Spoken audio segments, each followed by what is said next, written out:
Hello everyone, welcome to this video. In this video we shall see some more properties on bounded linear operator.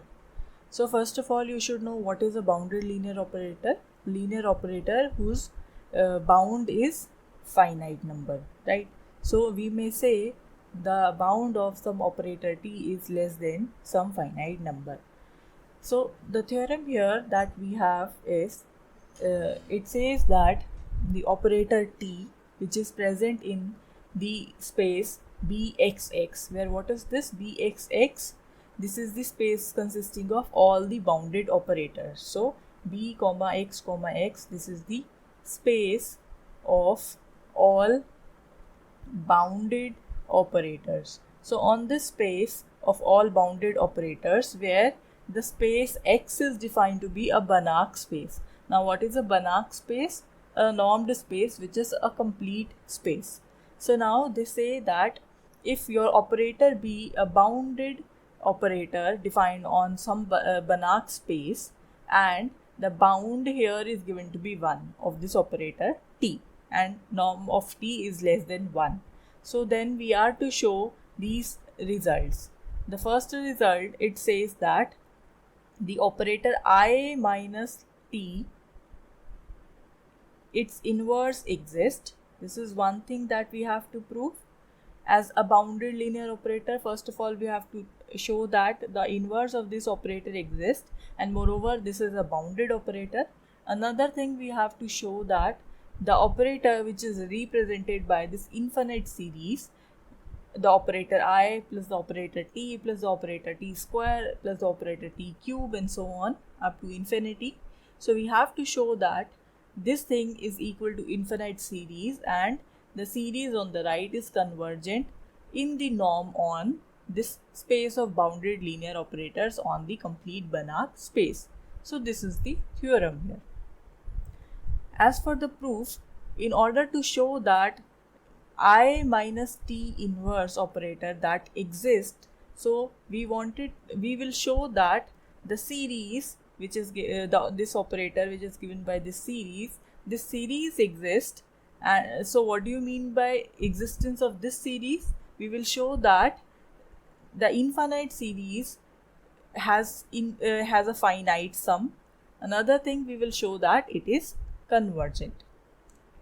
So let's get started by showing the existence part. So here, because you know about this property, right? So we may apply this property onto the series here. So that means if you take the norm of t to the power j, so what would be that? It would be less than equal to the norm of t to the power j. So here in this particular series, if you look at this series where you have defined the terms in a normed manner, right? So here this series converges only if the norm of t is less than 1. Why? Because in that case it would become a geometric series. So how would this series look like? It would look like something like this. The operator 0 plus norm of t plus norm of t square plus norm of t cube and so on, right? So here you see this forms a GP series of operators where the norm of the operator t is strictly less than 1. So therefore this is a geometric series which is convergent, because that is the condition for convergence. So we say that this infinite series also converges absolutely for norm of t less than 1. Why? Because here you see the normed series converges. So therefore this series given by equation 1 converges absolutely whenever the norm of t is less than 1. And moreover, because x is complete, so therefore the space consisting of all the bounded linear operators on x is also complete. This follows by the completeness theorem on Banach space.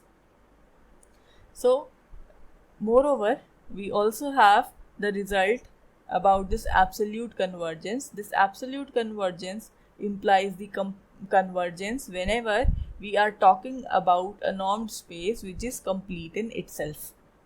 If that is so, absolute convergence implies convergence and convergence implies absolute convergence. So therefore, this series given by equation 1, which earlier was absolutely convergent, now become a convergent series.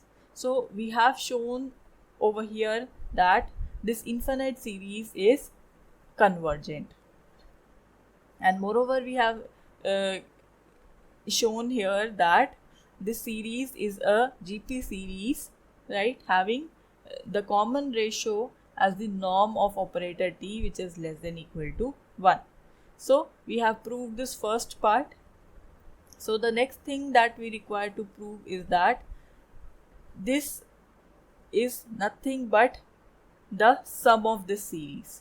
So whenever you take the sum for this series, so that sum would be equivalent to this operator I minus T inverse. So let's denote the sum by capital S. So moving on to the next part, if we denote the sum in the series 1 by capital S, so we wanted to prove that this S is nothing but the inverse of the operator I minus the operator T.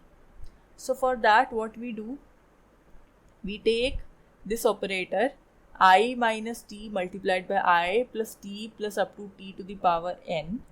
So basically we wanted to show this result.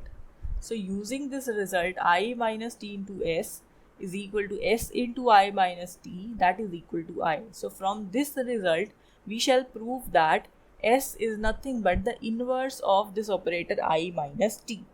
So how we follow this result? So let's see that. For that, what we do, we consider I minus T multiplied by I plus T up to T to the power N.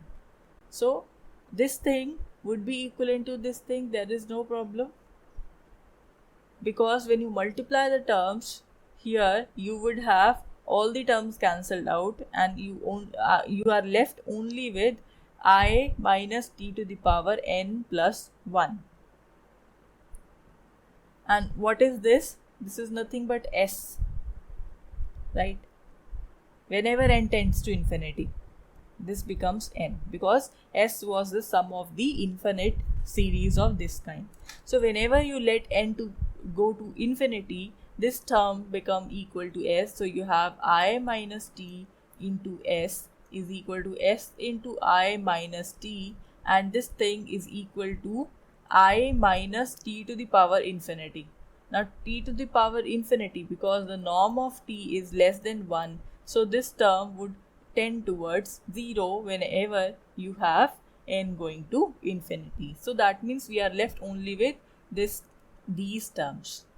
So from here we obtain this relation, and using this relation we may conclude that S is nothing but the inverse to the operator I minus T. So that is it for this video. Thank you for watching.